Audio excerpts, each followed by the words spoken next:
Hi, let's talk about counting yarns. The thread count, or the fabric count as it's sometimes called, is a measure of how many yarns are in 1 square inch of the fabric. For the purposes of my class, I'm going to be having you count a plain weave fabric. And this means then that you are counting all of the warp and all of the fill in 1 square inch. Let's think for a minute about how fabric is arranged, a plain weave fabric is arranged within the fabric. And let me get my little cursor here, okay? And so you can see that we have warp yarns that are going up and down in the image, and that's how all the images in this class are presented, with the warp yarns going up and down. They were the long yarns that were pulled through the heddles and lifted up and down by the heddles inside the harnesses, right? And then the weft or filling yarns were inserted as the warp yarns were lifted in order to create the pattern. And we know that this is a plain weave because we can see that here we have this one warp yarn going over a filling yarn and then under a filling yarn, over a filling yarn, and under a filling yarn. And the warp yarn right next to it is going under a filling yarn first, and then over, and then under. So either way we look, we can see this over-under pattern, whether we follow a filling yarn or a warp yarn. So in order to count the yarns in 1 square inch, we will actually identify where the warp yarns are, where the filling yarns are, and then we will count them. Let's talk a little bit in general. High count threads, or high thread count, they might sometimes talk about fabrics having a thread count. High thread count fabrics will have quite a lot, right? So you can see that you can't hardly see how many yarns are in this square inch. Lower thread count, we could almost, if we squinted a little bit, we could almost see the yarns that are in that square inch. So higher has more threads per square inch and lower has fewer.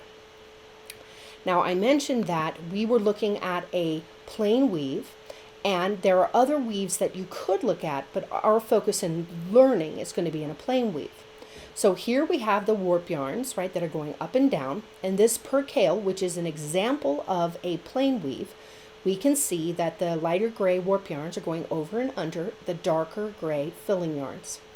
But the satin yarns, on the other hand, notice the satin weave, notice how the warp yarn goes over one filling yarn and then it goes under three and then over one. So this one has a different interlacing pattern.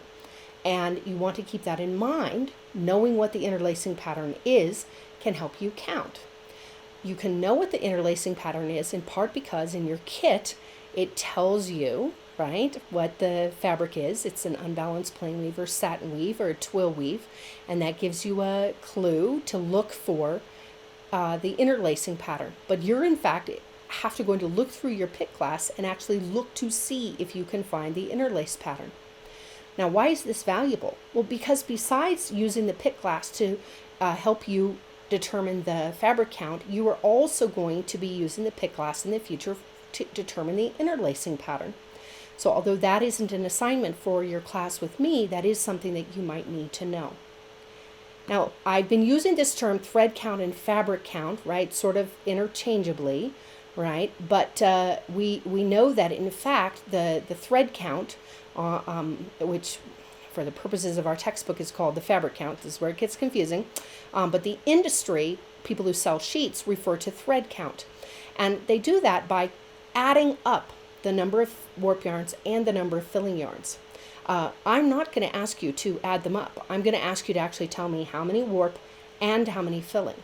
So in this one right here, if you were to count 140 threads going in 1 inch in the warp direction, and I'm pretty sure in this picture that there are not 140, and you were to count all the threads going in the filling direction, so they're going side to side on the fabric, so those are filling yarns, and in this example there are 120, then that means that this fabric has 260 threads. But you can tell just looking at this for a minute, right, if we were just to be patient, 1, 2, 3, 4, 5, 6, 7, 8, 9, 10. I've only counted 10 and I'm all the way to here.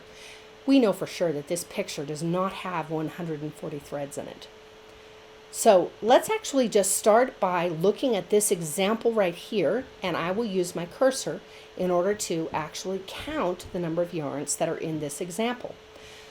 Now here is an interesting thing. The warp yarns go up and down in the fabric, but to count them, we are going to move from side to side. In fact, we're going to find a filling yarn and we're going to follow it. So let's use this one right up here, second to the top.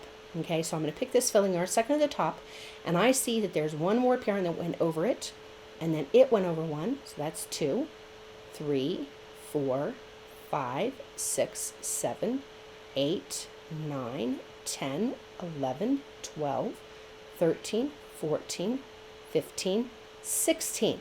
So there were 16 warp yarns in the up and down position on this fabric. Now I'm going to actually find a warp yarn and follow it to count the number of filling yarns that crosses it. And I'll do again the one that's second from the end. So here I have one filling yarn, it goes under that, and then it goes over one, so that's 2, 3, 4, 5, 6, 7, 8, 9, 10, 11, 12, 13. Only 13. So in fact, I can now, let's see here, where is my little text box? I can put in, remember what I said? Did I say that there were 16 in that direction? But that there were not as many in the filling direction, right? So that there were only 13 filling yarns, right? And so I would actually write that by saying, let's make a new one here. I would write that by saying 16x 13. Now that x does not stand for a multiplication sign. It stands for the word by. So 16 by 13. It's the same the way that we use the x's in measurements of picture frames, for example. All right, so now that we've counted an example with that fairly simple one, let's talk about your pick glass that we would use to count ones that are more complex. Here is your pick glass that's all folded. Now, I unfortunately don't happen to have a pick glass with me at the moment, or I would show you with my hand, but honestly, I think that it might confuse you to see me trying to manipulate it since I'm so tiny. These images are bigger. So let's look at this first image here. Do you see how in the square that is the opening of the base of the pick glass, it has, it goes from 0, right, all the way over to 1, and then it goes from 0 over to 20. In fact, the square opening for your pick glass is 1 square inch. Now to unfold it, you simply flip the hinges until it is in this configuration. Do you see this lens right here? This lens is like a pair of glasses. So when you use the pick glass, you need to actually place the lens right on your eye. Right on your eye. Right where a pair of glasses would be. You should feel the inside of that pick glass touching the bridge of your nose, just like a pair of glasses. So this is actually kind of like a pair of glasses that happens to have 1 square inch opening in the exact right place for you to be able to look at the yarns. There's one more item that you're going to need, and I have one here. It is a pin, right? A nice pin. You could also get a dissection stick from the campus bookstore. So this pin, called a pick stick, is what you will use to actually point at the yarns that you are counting. So let's look here. This is an image that someone took of the pick glass unfolded and setting on the fabric. And then here we can actually see right through the fabric, right through the lens, and we can see the fabric right in that square inch opening. And we know that all of the tons and tons of little marks, right, that are occasionally met by a larger mark, those are the inch numbers, and these ones that are evenly spaced in this direction are the centimeter numbers. So when we look at this picture right here, do you see, and we'll just have to, for the purposes of this, but it seems to make sense that these warp yarns are the smaller ones. This is an unbalanced plain weave, so there's a nice big fat filling yarn, right? So if we were to look at this fabric, we can see, oh dear, we can't see the yarn that's on the underside. We can only see the yarn that is on the overside, right, where it's going over the big fat filling yarn. But that's okay, because we're actually going to use 2 yarns next to each other in order to do the counting. Here at the very edge, I can see, right at the very edge, do you see that little tiny bit of lime green peeking out? That's 1. Next to it is a blank space where there is one that's underlaced there.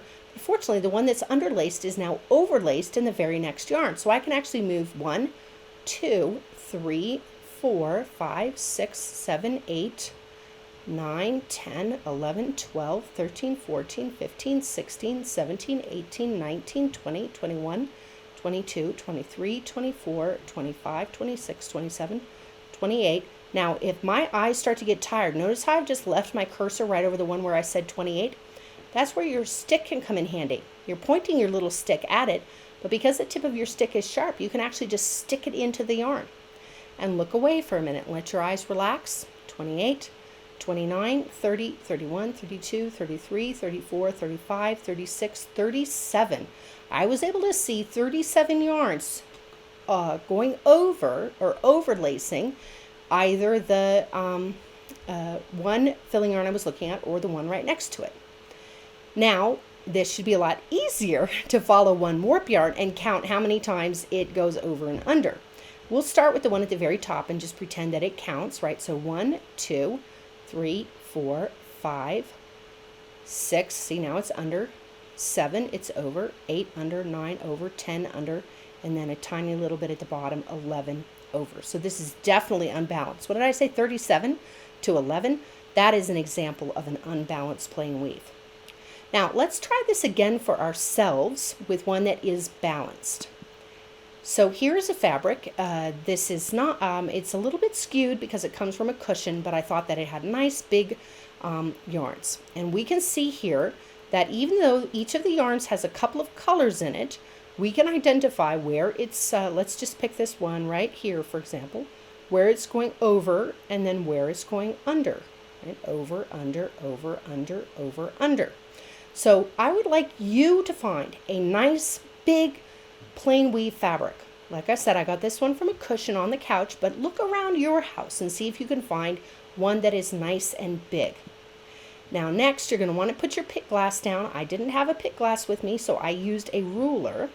And I put the ruler down and I took this picture. And here's my pick stick right in here. And so I can see that I placed the ruler following one of the filling yarns. I'll assume it's the filling for the purposes of this. And I can see that there's a yarn right here that I'm going to call number 1. And it goes under the filling yarn I was following. And there is 2.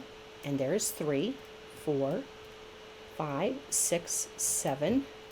Oop, gotta focus, look away. 8, 9, 10, 11, 12, 13, 14, 15, 16, 17.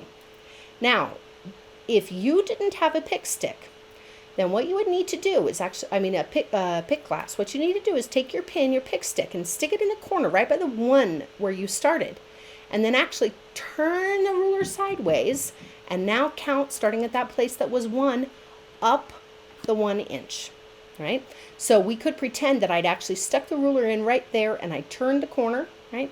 And I was now counting in the opposite direction because this is in fact a balanced weave fabric.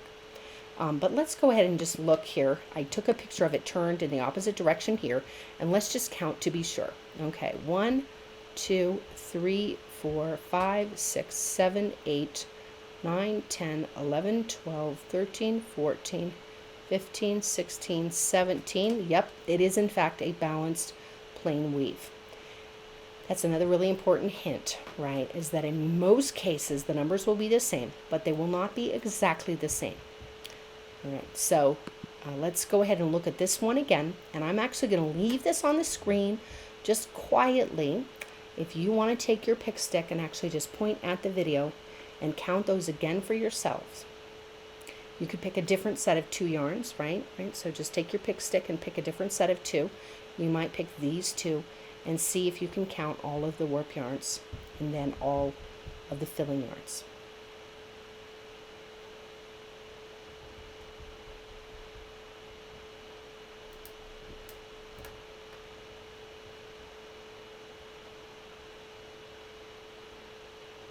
All right, practice makes perfect, so continue to find things that have large counts. Find swatches in your kit that have large counts, or have very few threads, count those, and then work your way up to the ones that you were assigned.